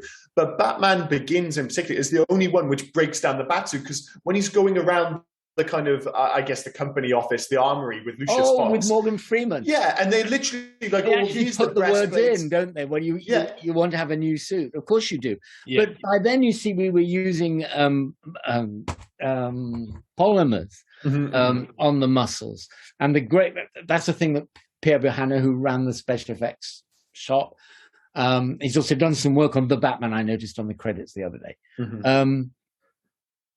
He pushed for that because the great thing about polymers is you can change the density of them, but they still look the same. Yeah. So you can make this very subtle, and therefore you don't need to do that. Of course. Sorry, that's visual. You can make the neck very. You don't have to do the Batman swing, and you don't have to do the Batman, but you can make the chest rock hard if you want to, and it makes sense. So you can almost build the Batsuit for different requirements, but still always look the same at this point. All those elements, and that's what Christopher Nolan and Lindy Hemming wanted, and they got it. They got it in spades. Also, she looked at a lot. There's a motorbike company called Dionysian that they had a big exhibition on how they developed their carapace back shield. Protect your spine, like the skid plate kind of thing. Thank you, a skid lid. You're absolutely right. I knew there was a proper term for it. They built that from looking at crustaceans, and I don't mean foreign people who had car accidents. Looking at lobsters. So that technology was all out there, and that's what Lindy wanted to have to involve in the Batsuit because it makes sense. The big innovation for us also on Batman Begins Batman Begins is really 7 years in Tibet, isn't it? With a tiny. There is a lot of time in Tibet. Yeah. With a tiny. And it's actually, if you go back and watch it, it's actually, you know, and we mentioned that in the same way you have that transition period from, say, Tim Burton's Batman to Joel Schumacher's Batman. With Batman Forever, he still has one foot in the Tim Burton world. Yeah. It's only because that one was a success, he's able to go full Schumacher for Batman and Robin. And you actually see it in the Nolan films as well, with the suit and with Batman Begins, like with the Narrows and stuff. There's still an element of that kind of gothic Batman there. And it's only really in The Dark Knight in particular that it suddenly looks like Chicago. Like suddenly it's like, oh, we trust Nolan's vision. So they make the Batsuit even more practical. They take away nearly everything which kind of dictated this is a comic book city, and they're just like, well, it's just Chicago now. And suddenly it's grounded. But it is amazing that every film has that. It was Gotham. And in my opinion, it was Gotham to a T. I 100% agree with you. But you know what I mean? They kind of trusted him to make, it was Gotham, but it was such a grounded Gotham. And now people have gone and to another place. And I don't think that's wrong. My job of people like me is to make sure you realize the vision of people like the set designer, the costume designer, and the director. That's what you're there to do. It must be terrible. Sorry. No, carry on, please. We had a terrible battle with the cape for Batman Begins. And he had to fly across the set in Bedford, not in Chicago. Of course. He had to fly across the set, and we had to offer something to special effects. And we were looking at all sorts of alternatives to make the cape, because famously the very first cape in Tim Burton's movie is solid. Yes. It's all rubber, and it deflects bullets, and it looks to all the world, to me, like one of those 1930s fire iron stands that you see. Yeah, no, I can see where you're coming from. Yeah. Yes, they're always knights standing there. Yeah, with very heavy cape. No one, but the people who made that decision wanted that. Even the second unit director didn't want that. Because it's just, again, it's not practical, is it? You can do it on a comic. It can be as heavy as anything on a comic. Yeah. And then it can also be short enough to fight in. Yeah. But then I guess, again, that comes back to the director, because, I can't, you might be able to speak to this much more kind of eloquently than I, but I don't think of Tim Burton as being a particularly practical filmmaker. He's very much a visual filmmaker. I'm sure he's like, well, no, I want the cape to look like this. And that's practical. You have to be practical. To a certain extent, of course. It's a very practical medium. But I know what you're saying, but it's also visually, it's a visual medium. Yeah. And that's what you have to paint with. It's like you watched an episode of Batfink, isn't it? My wings are like a shield of steel, so we had to have that. So you are specialising in the deep cut Batfink now. This is amazing. So our capes got lighter and lighter during the first four movies. Yeah. And we also developed this idea that I think we have 4 or 5 different length capes. So when he's fighting, you have a practical length because you can't trip over it. Of course. When he's walking, you have to have something because aerodynamically it lifts off the ground. Yeah. And you don't want that, so it's slightly longer, Well, it's fundamentally an impractical thing. Didn't they make a whole joke about it in the Incredibles? Where there's like a whole section of the Incredibles where all these superheroes get killed because their capes are getting away. So it's like, don't have a cape, it doesn't make any sense. And we had one cape that was 10 foot long, I think, but that was when he was draped on top of a helicopter. But a graphic artist doing a comic novel can change that in a flick of a pen. Of course, that's all different. I mean, that is one of, like, to this day, I still think of, when I think of Batman, of course, part of it could be my age and the fact that it was, my first Batman back in 1989. But, when you think of it from a purely visual perspective, where there's no element of like the practical aspect of it, is the final shot of Tim Burton's 1989 Batman, when it's going up the set and you've got that amazing Danny Elfman score, bum, bum, bum, bum, and it cuts up to the top and eventually on the top of like the most gothic looking building in the world with the moon in the background, and you've just got Batman standing there. And I'm sure the cape in that shot looks like it's about 20 foot long. But I love that sequence as being balls to practicality. We're just going to have this purely visual moment. And that's the one that, of all of them, that's the one that sticks with me. But you have to... What we spent over the years, over the 7 movies, well, certainly over the first 4 movies, we were refining the cape every time. We were making it lighter and lighter because that's what most people wanted. And then you can puppeteer it. Then you can wind machine it, so that you can CG it, of course. Heavy. But that's you other people, join it to a CGI extension. You have to appreciate the practicality of.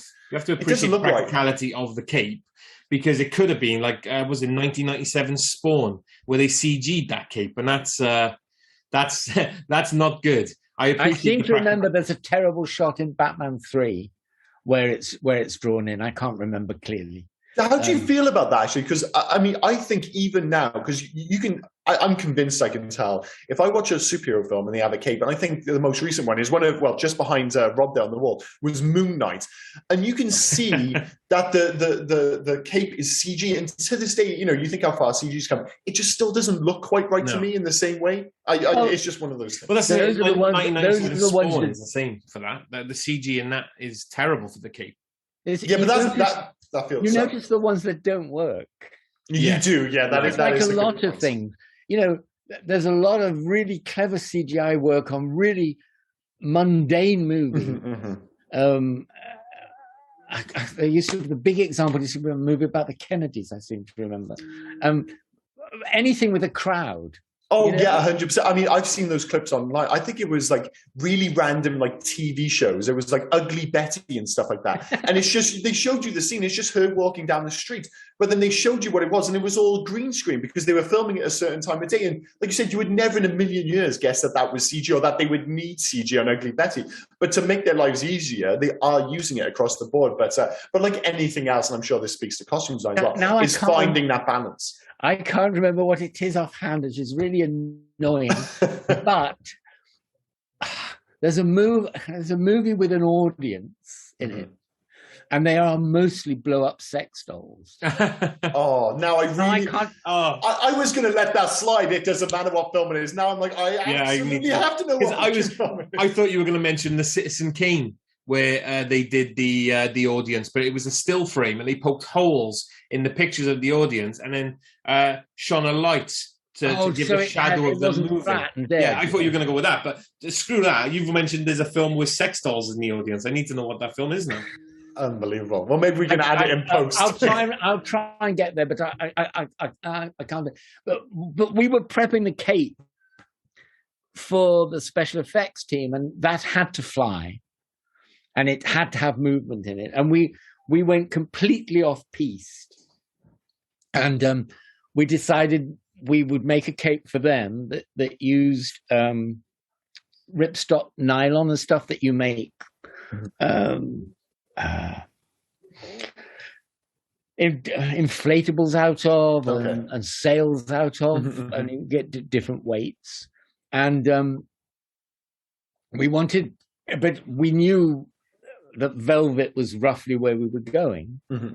And Graham found a father and son outfit in a barn somewhere in England who were used to flocking things, putting tiny bits of filament on a surface. Very popular in Chinese restaurants, but also it's currently quite popular on interior decor, or maybe it was about 5 years ago. Seabiscuit. The blow-up dolls with Seabiscuit. Okay. Oh, really? There we go. So when we were really just getting something for them to work with, and we suddenly realized we could put a texture on a fabric that was incredibly durable, worked fabulously in wet conditions because there was a lot of rain coming up. Yeah. And it clears like sealskin. The water just drains off it. Yeah. And it's incredibly light. It must be such a relief to find these kind of like these practical fixes when you're like, oh, this makes our lives so much easier. It's a common thing for putting fur effect on an animal costume. Okay, yeah. And things. And we were going along there, and Graham casually asked, do you do something with a shorter pile? You know, because if you're making a furry animal, you want it to look hairy. And they said, well, we put the flocking on policemen's helmets. No, I didn't know policemen's helmets were flocked. No. And there was a moment in time where we were going to interrupt the production of policemen's helmets in England completely in order to make all the capes. But Graham, we did the experiments and we found out we could make a cape that was incredibly light, aerodynamic, had this dispelled water just like that, looked like brand new, and was easy to puppeteer, easy to throw wind at. And that's a complete change in 4 movies. Yeah, and it's amazing because you think it's bizarre, isn't it, that like so many of these Batman suits, like you said earlier, like need to have that kind of classic iconography, but they're also so distinct. Like, I think especially people like ourselves who are film fans and stuff like that, it's a split second and straight away I'm like, oh, that's the Tim Burton one, that's the Nolan one, that's the Schumacher one. So it's amazing that they're all so identifiably Batman immediately, but they're also so unique. And there's so many things that go into that, as you say, that the fact that it kind of technology improves, you find new ways to do it. And I guess that kind of also speaks to why, it made so much sense for you to be on the set for all these films. Say, well, these are the mistakes we've made in the past. These are the changes we can make in the future. At least you could say that. And whether people listen to you is a different matter. Oh, yeah, but again, it's good to have that voice in the room, if nothing else, I suppose. I was trying to explain at a costume meeting where I thought we could secretly button up a part of the costume, and 2 members of the production team stood up and walked out. Oh my goodness! A lot of drama around that Batman suit. A lot of drama because of where it was located. Fair enough. Down below. Something came up the other day that made me chuckle. I know all men are concerned about length. There was a deep discussion on the Batman site, I think, about the length of Batman's ears. That was always a big issue. It's always a big issue. Yeah, it really is. And when I was younger, it was like, it's just ingrained in me this idea that, the Batman has the Tim Burton Batman ears, which are quite long. And then when I first saw, say, the Zack Snyder version, and they have these tiny little bat ears, I'm like, I'm not sure if that looks right. I'm used to a longer ear. What can I say? Attractive to another bat. Of course. I appreciate we're kind of running on a bit here, and I suppose at some point we've got to look to wrap this up. But I have to ask before we do, what's it like for you going in and watching these films? Because you've said it a few times when we've been speaking, the fact that you're one part of this like huge production, and I think that's true of anyone outside of maybe the director, obviously.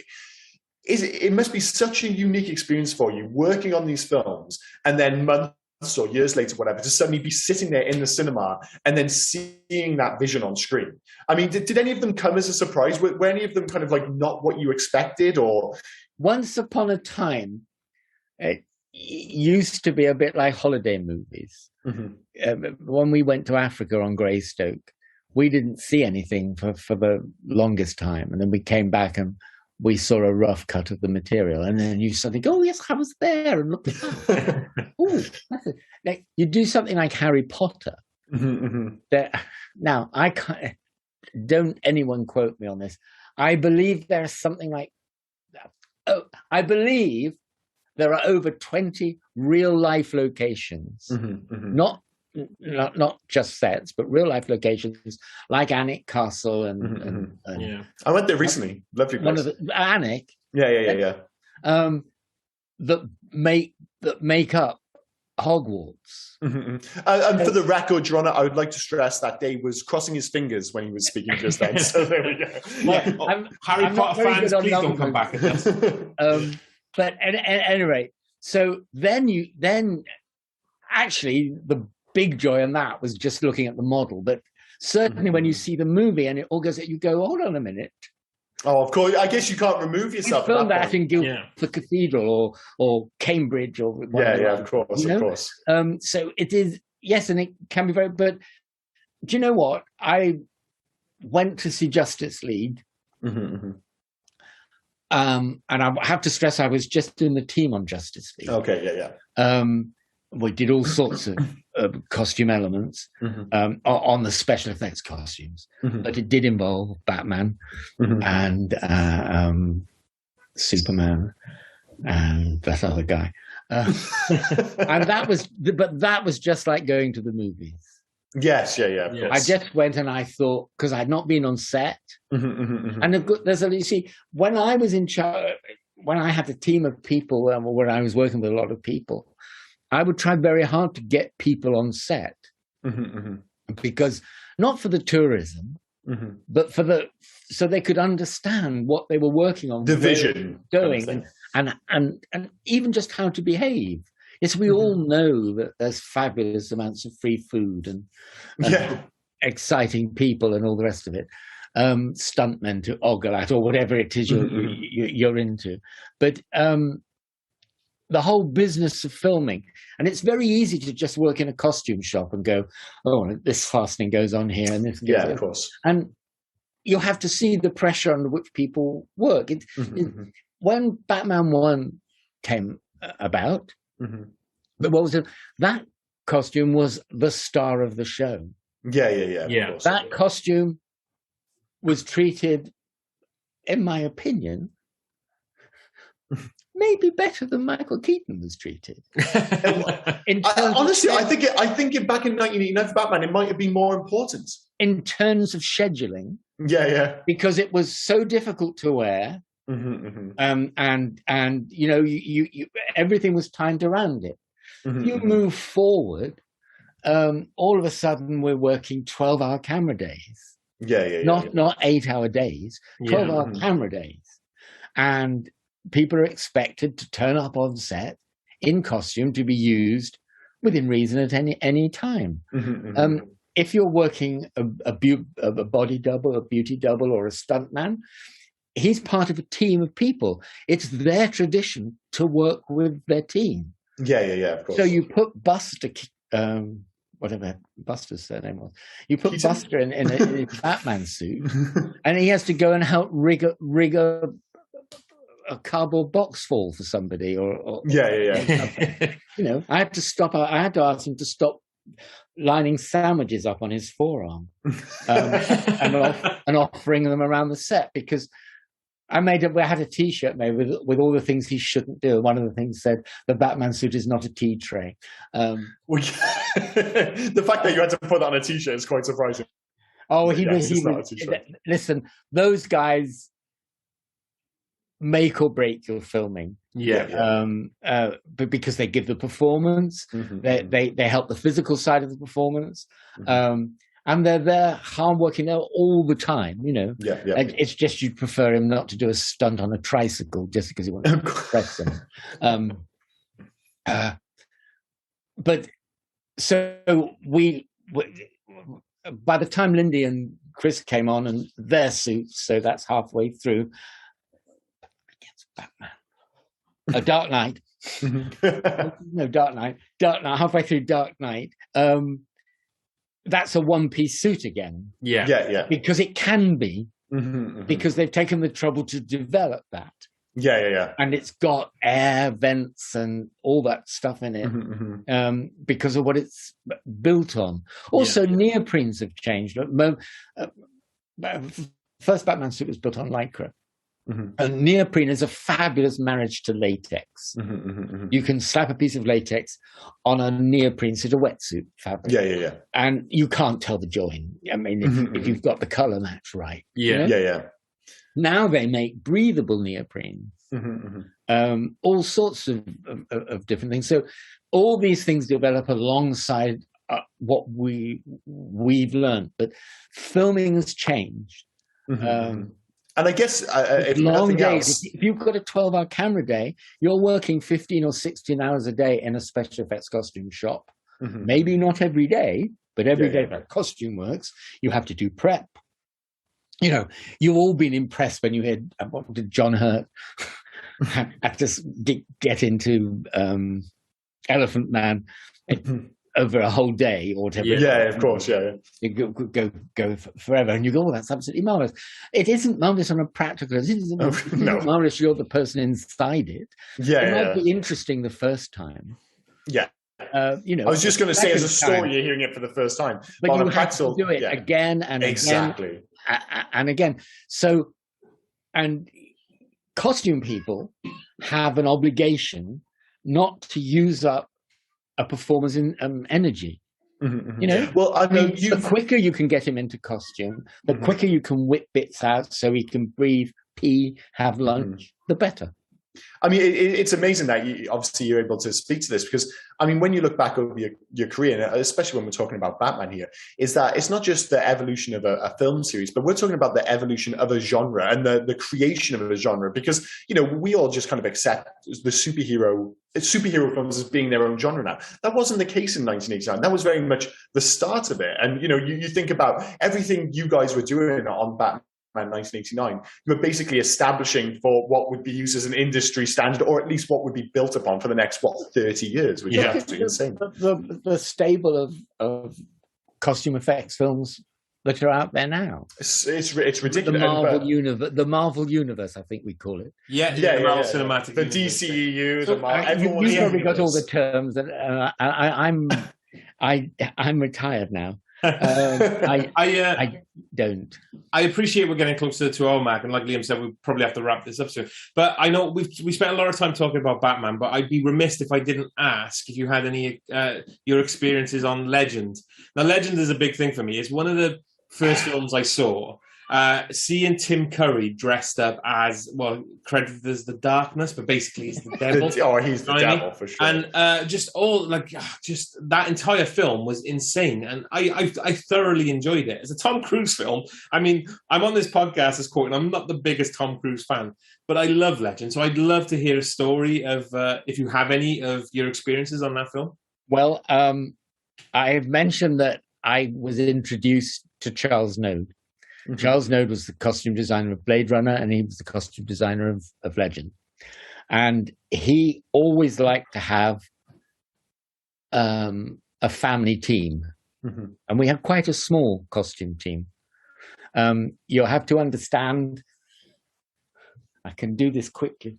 There's a difference between costume and wardrobe. And wardrobe is basically maintenance. Yeah. What your mum did to your undies. Costume is your party frock, and Charles, like Jim, were really hands-on designers, and for me that was fabulous. You weren't just given a brief and you do this, you developed it along with them. They were there with you on the whole journey. More of an organic experience. So I have to tell you, like I've told other people before, Robert, that I only worked on the costume team. Okay. I was only building costumes in a scout hut in the middle of a field at Ireland. And I got headhunted for another movie, and I moved on. So I wasn't there for the famous fire when the set burnt down and they had to build it off. You don't look like you know what I'm talking about. No, fire. Okay. Funnily enough, it's a costume-related interest. They were drying something out over lunchtime, and it caught fire. And the set, that fabulous set, burnt down. So they reconstructed it outside. Well, they rebuilt the soundstage. So I wasn't there for that, so fair enough. Well, I mean, like I said, I really appreciate you coming on here and speaking about your career and specifically the Batman films. And to be honest, I mean, it's been so much fun. Listen, I worked with a girl called Zlatka, who was terrific to work with, and she now is a children's entertainer called Blabina, and she works from Croatia, I think. But she used to time me. She used to go, there's only 12 minutes today before Day mentioned Batman. But it was a major part of my costume experience. Yeah. And when I walked into that world and stayed in it, some of that was relevant, not because it's about me, but because it's about the craft and you can pass that on. But I equally understand that there are younger people, newer people coming up through the ranks, and they're ready to take over and do things their way. So you can't sit there and say you have to, I don't know, a batsuit has to be put on neoprene. You have to say, well, we did, and here were the drawbacks. Yeah. This is how we solved them. And that might be relevant. Now I'm making Stormtroopers, which I made for Pierre Bahana. And, I also have to be careful because I talk to ordinary people. I'm really magnanimous. I talk to people that don't have a specialist in non-industry people, and they go, "Oh, you were a costume designer," and I have to be very careful because I said, "No, I wasn't. I've never been a costume designer, not on movies." But they don't understand the difference. There's a story I always tell, and it's connected to legend. It's not the sort of story you want to hear. But there we were in the Scout Hut building costumes, and the phone went, and Charles's assistant, Sue, picked up the phone, and someone wanted to speak to someone in the wardrobe department.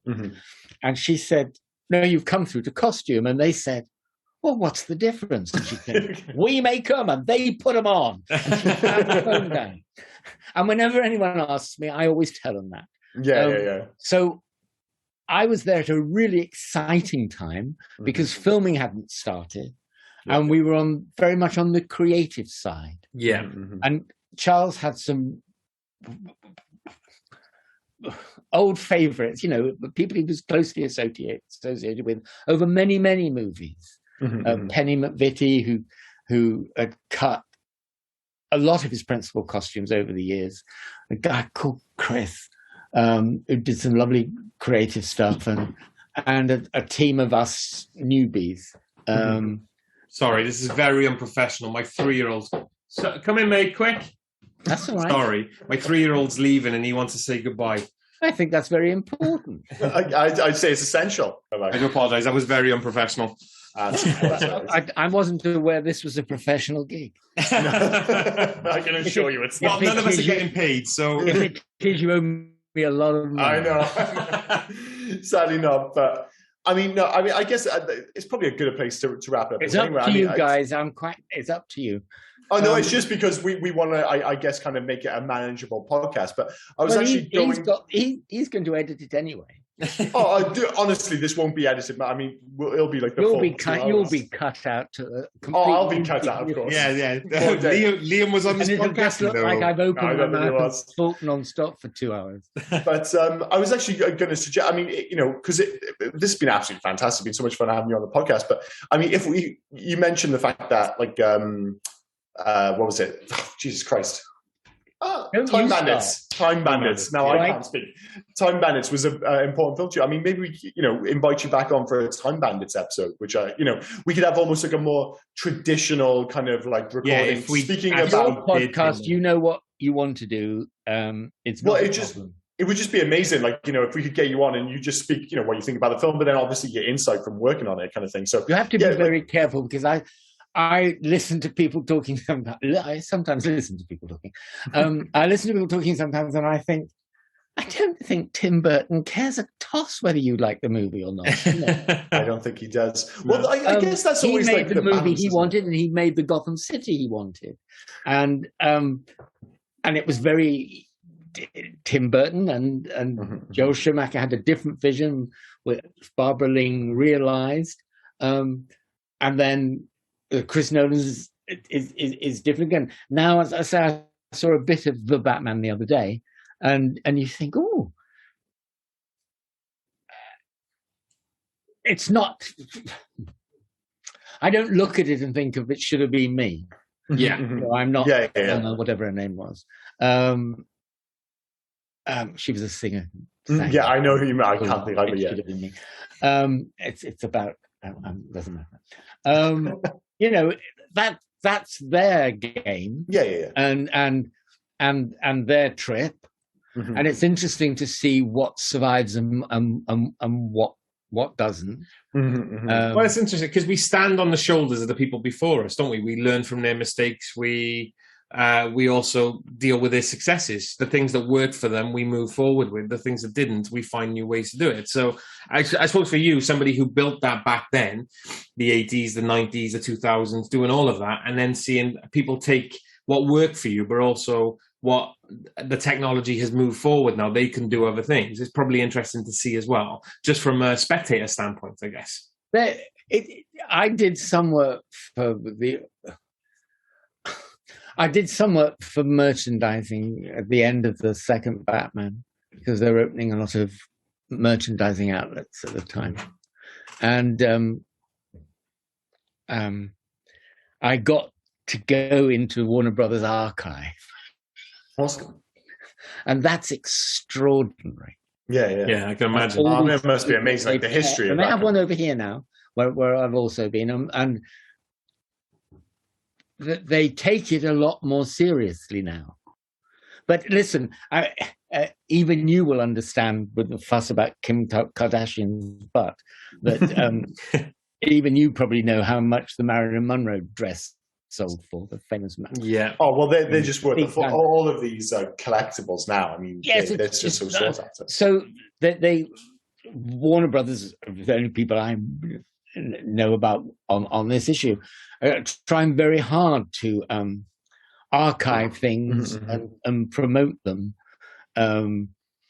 I walked into the Warner Brothers archive in Los Angeles and saw something I made for a movie in England. This is the first thing I was writing. That was a bit odd. I wasn't expecting to walk down. I actually to walk into there it was right in front of me, because it offered to go around the world for people to see. There is a big interest in it. Yeah, of course.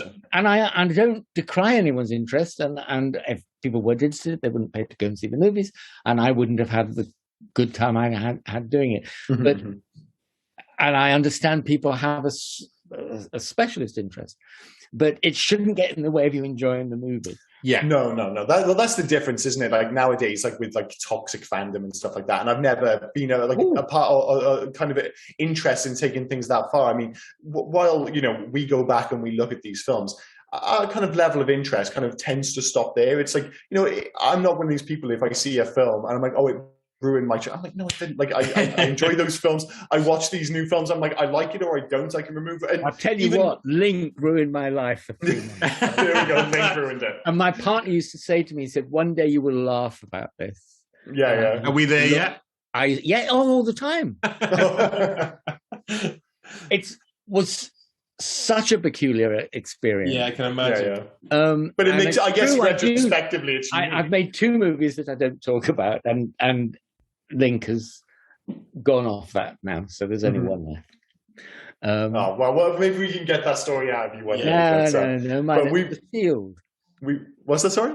I said my lips are sealed. Your lips are sealed. But no, I feel like we've done very well to get all this, these stories out of you. It's easy for us. It's him. He's got the hard work. Of course, yeah. He's going to be doing the editing. That's the thing, though. With our podcast, we always want to make it sound as conversational as possible. Yeah. And the one thing this has been is conversational. So short of maybe our little interlude with about Batman toys. Maybe cutting the 3-year-old out of it is probably... Yeah. But other than that, that was very nice. If you it was. Yeah. If you do decide to listen back to this, you will find it will almost be verbatim the conversation we've had. We will. The first thing I'm going to do is send it to Croatia and say to Zlatka. Well, we will email you. Minute, love.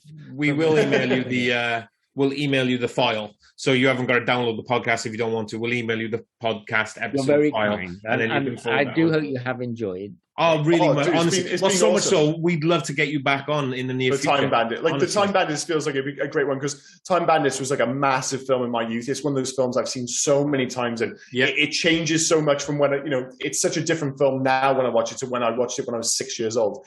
But to have someone with a bit of first-hand experience, that'd be amazing. So I came and went all the way through. I have no through story, but I would come in when they were busy, and then I would disappear. That'd be amazing. Course, movies were it's back to the days being much quieter, much more contained. They brought a star pig in for Time Bandits, of course, for the transformation. Yeah, the transformation scene, yeah. And I used to love it. It was written in the call sheet. Sometimes he was a pig, sometimes he was the actor, Dave, I think.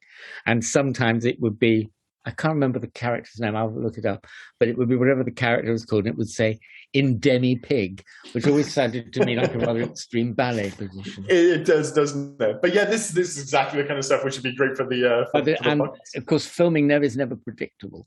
No. And so I can imagine that would be a things dragged on. So the Stella Pig sat in her luxury trailer, which was bigger than a trailer that Three Horses came in on, in the car park at Lee International. And truly was the Prince of Pigs. So long ago, Time Bandits, they used to have a bar in the studio. Oh, awesome! And people used to drink at lunchtime. Yeah, anyway, we were I'm sure those are the days. Before going home one night, and I came to leave, and sitting on the running board at the back of the Pig Star trailer was a cocktail glass. And you went round the front, and between the driver's seat and the passenger seat was a monocycle. And I kept thinking, that's a very bored pig. She's had a quick drink. Yes. And she'd been monocycling around the car park waiting. And when they came to film her, they had to use the understudy because she would go on. Unbelievable. She was so stellar. Well, like I said, I mean, that's to whet your appetite. I'm going to shut up. You absolutely sold me on the idea that you have to be on the Time Bandits podcast. But we want to thank you so much for your Sunday morning as well for spending it really with us. It, man. Honestly, Dave, this has been like so much fun, and like I said, you don't feel... I'm terribly sorry I talked too much. No. He's walked off. Right, he's had enough now, Rob. Jesus Christ. My family's left, so the dog has now decided he wants to come into the room. Okay. I had to 2 dogs and a cat to make sure it didn't come in here. Yeah. Okay. There we go. Well, anyway, Dave, thanks again, mate. That was absolutely awesome. We'll send you the link to the podcast, and like I said, we'll be in touch soon to see. Like, no pressure, but we'll definitely be in touch about the Time Bandits podcast. Well, we'll have to buy Dari a pint for introducing us as well, because this has been a great episode. Honestly, thank you very much. No, cheers, Dave. And thank you. You've been a gentleman. God bless. Awesome. No, thanks, man. Speak to you soon. Catch you later, man. Yep. Cheers. Bye-bye. Bye-bye. Once again, we would just like to thank Dave for all those amazing stories, and we'd love to get him back on the podcast again at some point if he's up for it. So what we're going to do now is we're going to actually just return to our regularly scheduled program and say what's on next week. But actually, no, we're not, because it should be my choice again next week, mate. But I'm not getting another choice again, am I? Do you want to tell people why? No. I mean, you're not getting another choice, but I got a funny feeling it's one you'll be pretty happy with. So basically, we've been looking to do a podcast with our friend Dan Goldsworthy for a while now, and it's one of the reasons that we've put out doing this movie in particular for so long. I mean, let's be clear, what's this going to be, episode 65? And we haven't done the Terminator. I mean, that is absolutely bananas. But this is one of the reasons we want to wait until the time when we could get down on the podcast. So it is, I guess, still a bit of a special because there will be 3 of us rather than the usual 2. But yeah, it's about time we went back to Terminator. So yeah, it's not your choice, but come on, man. Who's going to complain about the Terminator? I'm winding up a bit because I love Terminator. And I've met Dan now. We've already met Dan to discuss it. And superfan probably isn't the right word to describe him from what he was telling us. So I'm looking forward to discussing his Christmas movie list, which would be Terminator. Yeah, it was a bit of an odd one that you'd have Terminator as a Christmas film. Like usually we end, the endless discussions is Die Hard a Christmas film, blah, blah, blah. I don't think too many people are going to have Terminator as a Christmas film, but if it's a film you watch at Christmas, fair enough. It's your own Christmas film, so I'm not going to argue with that. But yeah, as always, thanks for listening to this very special podcast. Hope you enjoyed something a bit different this week. But yeah, back to regularly scheduled programming, as I said, albeit with an extra voice in there. But yeah, please join us next week for the Terminator. Thanks, guys. Cheers. Thanks. Bye now. Oh, and before we forget, here is Rob with all the finer details. Got to get through those, dude. Yeah, so basically you can find us on Twitter, Instagram, and Facebook at HeyYouGuys80s. We're also on email at HeyYouGuys80s@gmail.com. Please feel free to drop us any recommendations, any corrections or omissions we may have missed from any of the films that we've covered. Just get them in. And also, if you could, please leave us some 5-star reviews. That would really help us. And we'd like to thank, as always, Dari Fletcher at Dari Doodles for the fantastic artwork that we're now producing. Cheers, Dari. Thanks again for listening, and we will see you next week. Cheers. Bye. Hey, you guys!